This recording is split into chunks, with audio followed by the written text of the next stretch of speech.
नमस्कार, आप देख रहे हैं एशिया न्यूज़ इंडिया। मैं हूं कीर्ति सिंह और इस वक्त मैं मौजूद हूं रांची के भारतीय जनता पार्टी के प्रदेश कार्यालय में, जहां आज हम ये जानने पहुंचे हैं कि जिस तरह से कल देश के प्रधानमंत्री नरेंद्र मोदी जब पंजाब में रैली के लिए गए थे, उसी वक्त उनके काफिले को रोक दिया गया।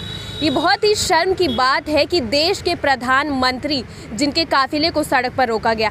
जब छोटे मोटे नेता, मुख्यमंत्री और विधायक सड़क से गुजरते हैं तो सड़कों को खाली कर दी जाती है, लेकिन वहीं देश के प्रधानमंत्री को कुछ मिनट तक और घंटों इंतज़ार करना पड़ा। ऐसे में भी जिस स्थान पर वह गए थे, यानी कि पंजाब, वहाँ के मुख्यमंत्री ने ना तो प्रधानमंत्री की कॉल रिसीव की और ना ही किसी तरह के प्रशासन को उनके सहायता के लिए भेजा। ये पूरी बातों को अगर जोड़ कर देखी जाए तो इससे आपको यह साफ तौर पर समझ आएगी कि इसमें विपक्ष पार्टी की कुछ तो मिली भगत है और कुछ ना कुछ साजिश की गई है। इसे लेकर अब पूरे देश के भारतीय जनता पार्टी के कार्यकर्ता, मंत्री और विधायकगण एक हो चुके हैं। इसी मुद्दे पर आज हम रांची के भारतीय जनता पार्टी के प्रदेश कार्यालय पहुंचे और जानेंगे कि इस विषय पर उनका क्या कहना है और यहाँ की भारतीय जनता पार्टी के कार्यकर्ता और मंत्री मुख्यमंत्री का किस प्रकार से साथ दे रहे हैं और इस विषय पर क्या कुछ प्रतिक्रिया सामने आती है। देखिए क्या कहना है यहाँ के मीडिया प्रभारी का। कल प्रधानमंत्री पंजाब के दौरे पर गए थे और ऐसे में वापस आते टाइम उनके काफिले को रोक दिया गया, इस पर आप क्या कहेंगे? नहीं, वापस आते वक्त नहीं, उनको जिस कार्यक्रम में जाना था उसी में वो शरीक नहीं कर सके। हाँ। और इसके पीछे जो चीज़ें सामने आई हैं और जो स्पष्ट है कि ये सुनियोजित तरीके से राज्य सरकार की जानकारी में और पूरी तरह से राज्य सरकार के सह पर यह जो दुर्भावना से प्रेरित होकर के जो प्रधानमंत्री के खिलाफ ये कार्यक्रम किया गया और जिसमें प्रधानमंत्री जी को वापस आना पड़ा, ये देश के इतिहास में सबसे शर्मनाक घटना है। और पहली बार ऐसा हुआ है कि किसी प्रधानमंत्री के साथ और इस प्रकार का व्यवहार किया गया हो और उनको सभा में जाने से रोका गया है। ये एक प्रकार से लोकतंत्र का पूरी तरह से गला घोटने जैसा है और जो सरकार वहाँ चल रही है उसका यही इतिहास रहा है, उसमें लोकतंत्र का बार बार गला घोटा है।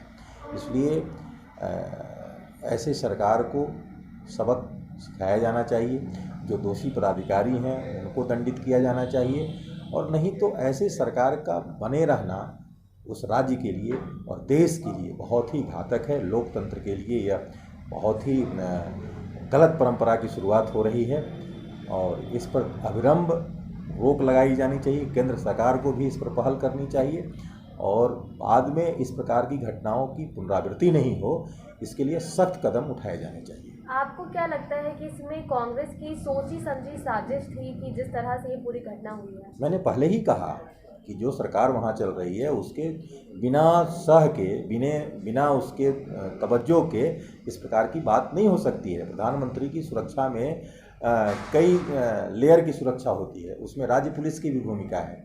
और जिस प्रकार से वहाँ देखा गया उसमें अचानक जिस रास्ते से प्रधानमंत्री जाने वाले हों उस रास्ते में इतनी भीड़ आ जाए और नारेबाजी शुरू कर दे, माइक पे भाषण शुरू कर दे, ये 10 मिनट में बिना योजना के नहीं हो सकता है।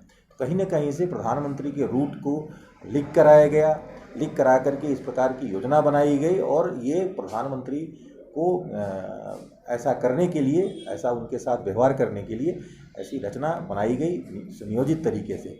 इसलिए इसमें एकदम स्पष्ट हो चुका है कि राज्य सरकार के लोग इसमें दोषी है। अब कौन दोषी है राज्य सरकार स्पष्ट करे, उसके साथ वो कहीं से प्रधानमंत्री के रूट को लीक कराया गया, लीक करा करके इस प्रकार की योजना बनाई गई और ये प्रधानमंत्री को ऐसा करने के लिए, ऐसा उनके साथ व्यवहार करने के लिए ऐसी रचना बनाई गई सुनियोजित तरीके से।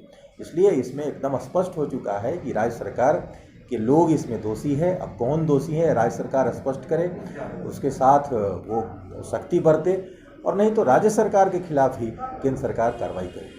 लेकिन पंजाब के मुख्यमंत्री चन्नी का ये भी कहना है, उन्होंने अपने सफाई में कहा है कि उन्होंने पहले ही चेतावनी दी थी कि इस तरह का कार्यक्रम अभी नहीं कराना चाहिए। नहीं, उनके चेतावनी से वो अब जरा अपने नेता को बोल के देखें कि नहीं आना चाहिए। सारे उत्तर प्रदेश में लोग जा रहे हैं, सभी राज्यों में लोग जा रहे हैं, तो क्या उनके साथ हो रहा है? ये इस प्रकार की सफाई लोकतंत्र के लिए हितकारी नहीं है। इसलिए ये कहना कि उनको पहले ही प्रधानमंत्री को वो डिक्टेट नहीं कर सकते हैं। प्रधानमंत्री देश के किसी हिस्से में सभा करने के लिए जा सकते हैं, और वो कोई पहली बार नहीं जा रहे हैं। पंजाब की जनता उनकी भी जनता है, और वहाँ पे उनके साथ इस प्रकार का ये किया जाना, प्रोटोकॉल तोड़ते हुए, प्रोटोकॉल के खिलाफ जा करके सुरक्षा में सेंधमारी की जाए, ये बहुत ही घातक हुआ है। और पूरे भारतीय जनता पार्टी आक्रोशित है, इसके खिलाफ आंदोलन कर रही है। हम आज पूरे प्रदेश में भारतीय जनता पार्टी का कार्यकर्ता विशाल जुलूस निकालेंगे। महिलाएं प्रधानमंत्री की सुरक्षा के लिए महिला मोर्चा के लोग महामृत्युंजय का जाप कर रहे हैं। हम सब प्रधानमंत्री के लिए प्रार्थना कर रहे हैं, जो सुरक्षित रहें, जो उनके ऊपर इस प्रकार की बाधाएं आ रही हैं उससे वो बच करके देश की सेवा लंबे समय से करते रहें।